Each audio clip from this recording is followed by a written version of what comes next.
सोनाक्षी की रसोई में आज की स्पेशल गेस्ट है मौसमी चैटर्जी जी। ये जी नहीं, मौसमी आंटी। ओके आंटी मौसमी, तो आज आप क्या बनाएंगी? मैं क्यों बनाऊं?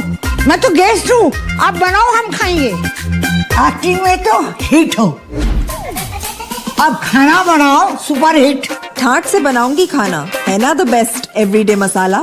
आओ बनाते हैं मसालेदार छोले। छोले हर रोज के करी में एवरीडे मसाले, शाही बिरयानी में स्वाद का जायका।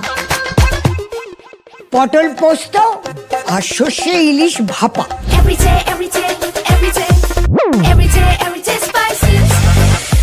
साफ मसाले, खुशबू और प्योर झांझ, टेस्ट से भर दे हर जुबान पे स्वाद। एवरीडे मसाले, देश का स्वाद।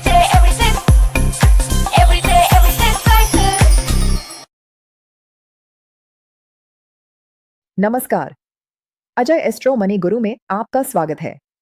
मैं हूं लावण्या। आज हम बात करेंगे महाराष्ट्र में भारी बारिश से हुए भयानक कृषि नुकसान और इसके बावजूद बाजार में दिख रहे कीमतों के अजीबोगरीब रुख पर। साथ ही जानेंगे कि आने वाले दिनों में सोयाबीन, कपास और दलहन जैसी प्रमुख कमोडिटीज का भविष्य क्या हो सकता है। महाराष्ट्र के किसानों पर मानसून की मार ऐसी पड़ी है कि हर तरफ बर्बादी का मंजर है। मीडिया रिपोर्ट्स के मुताबिक 25 सितंबर 2025 तक राज्य के 30 जिलों में खरीफ की लगभग 70 लाख हेक्टेयर फसलें पूरी तरह से तबाह हो चुकी हैं। याद रहे, महाराष्ट्र में खरीफ सीजन में आमतौर पर 144 लाख हेक्टेयर में बुवाई होती है और इस साल 136 लाख हेक्टेयर में बुवाई पूरी हो चुकी थी। ऐसे में यह बड़ा नुकसान प्रमुख कमोडिटी उत्पादन को सीधे तौर पर प्रभावित करने वाला है। कौन कौन सी फसलें सबसे ज्यादा जोखिम में हैं, इस पर एक नजर डालते हैं। सोयाबीन, खेतों में पानी भर जाने और फली के गलने से सोयाबीन की पैदावार में 20 से 30% की भारी गिरावट का खतरा मंडरा रहा है। कपास, कॉटन पौधे के मुख्य विकास चरण में ही अत्यधिक बारिश से बॉल ड्रॉप यानी फूल और फल का झड़ना शुरू हो गया है, जिससे कपास फाइबर के उत्पादन में तेजी से कमी आ सकती है। दलहन, पल्सेस, तूर, उड़द, मूंग, मराठवाड़ा और विदर्भ क्षेत्रों में जल जमाव से फफूंदी लगने और तने को नुकसान पहुंचने की खबरें हैं। मक्का, मैज और धान, पैडी बाढ़ग्रस्त खेत और पोषक तत्वों की कमी इन फसलों की पैदावार में भी बड़ी कटौती कर सकती है। बागवानी, हॉर्टिकल्चर, जलगांव और नासिक के प्रमुख बेल्ट में प्याज, केला और गन्ना जैसी फसलों को भी भारी क्षति पहुंची है। यहां एक बड़ा विरोधाभास, पैराडॉक्स है। इतना बड़ा नुकसान होने के बावजूद कमोडिटी बाजारों में कीमतें दबाव में क्यों हैं? फिलहाल कपास, तूर, मूंग और सोयाबीन जैसी फसलें कमजोर मांग और अन्य उत्पादक क्षेत्रों से स्थिर आवक इनफ्लोज के कारण अभी भी नीचे के स्तरों पर कारोबार कर रही हैं।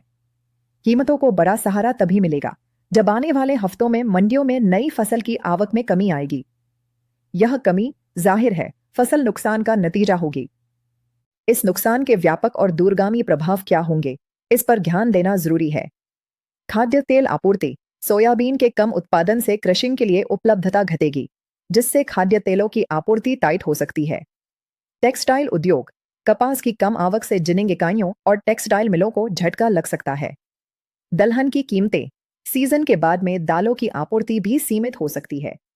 यदि आवक घटती है तो देर से ही सही कीमतों में मजबूती देखने को मिल सकती है।